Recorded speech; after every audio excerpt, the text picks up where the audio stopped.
familiar with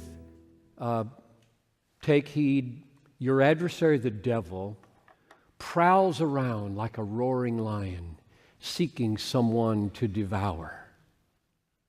Resist him, firm in your faith. And after you've suffered a little while, the God of all grace will himself restore, establish, and strengthen you. So what does the lion eat? What's to devour you? That probably doesn't mean your muscles, flesh, bone. It's your faith, I think. Now, confirmation. So the devil right now is in this room. He hates what's going on here. And he wants to just eat your faith. And he has all kinds of ways of sowing thoughts in your mind that cause you to see anything faith-building, I might say, as ridiculous. So he wants to eat your faith. If he can eat your faith and consume it and destroy it, he doesn't care what else you do. Do you remember Luke 22:32? Luke 22:32. Jesus looks at Peter and he says, Satan has demanded to have you, that he might sift you like wheat. Now, what is that picture? So you got a sifter here, right? And you got Peter and the sifter, and Satan wants to sift you, Peter, like wheat. So he pushes you through the sifter. What does he want to stay in the sifter, or what do you call it, sieve, or whatever the right word is? And what comes out the bottom? My answer is, he just wants to push Peter through, and out comes Peter, and up here is faith. Right? I want faith out of your life. Satan has demanded to have you. I think that's what he did with Job as well. Satan comes to God and says, let me just take him let me just wipe out his kids, and then he won't believe anymore. And that didn't work. Let me attack his body. And he said, well, but just don't kill him. So he diseases him, and that didn't work. He kept trying to sift him and get faith out of his life with suffering, which is what the context is in 1 Peter 5:8. And here's what Jesus said. Jesus says, I have prayed for you that your faith may not fail. And after you have turned, strengthen your brothers. Not if you turn.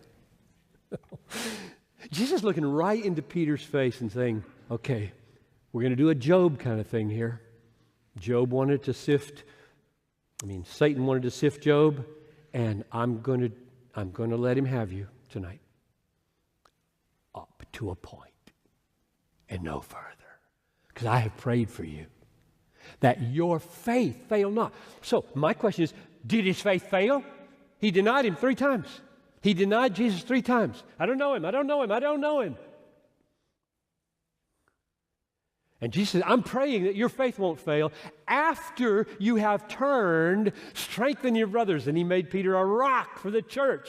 So he writes letters like this about suffering and satanic attack and faith and God's preservation of it. I don't think his faith failed utterly. Isn't it wonderful? I mean, that's just wonderful. There is such a thing as us failing. You will fail today, probably, in some particular way that faith would cause you to act in a bold way, and you don't do it, faith fails. But you haven't failed utterly. Jesus is praying for you. Romans 8. He is interceding for you at the right hand of God. And what is he asking God to do? He's asking him to do verse 5. By God's power, you are being guarded through the God-sustained, Jesus-sustained, Spirit-sustained faith for a salvation ready to be revealed. So that's my take on verse 5.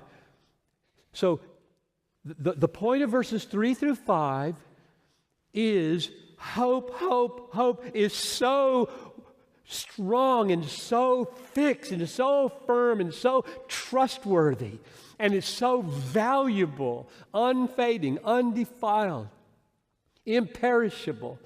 infinitely better than anything in this world because you're an inheritor of God, being born into His family, and He's keeping it there for you. He won't let it go away. And if you worry about whether you're going to get there because of the suffering and the fiery ordeal that's about to come upon you, don't worry. I'm going to guard your faith.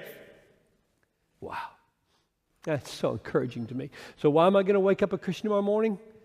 He's going to guard me with the instrument of faith. He's going to open my eyes to see the trustworthiness of the gospel and believe. And if he left me to myself, I would not be a believer.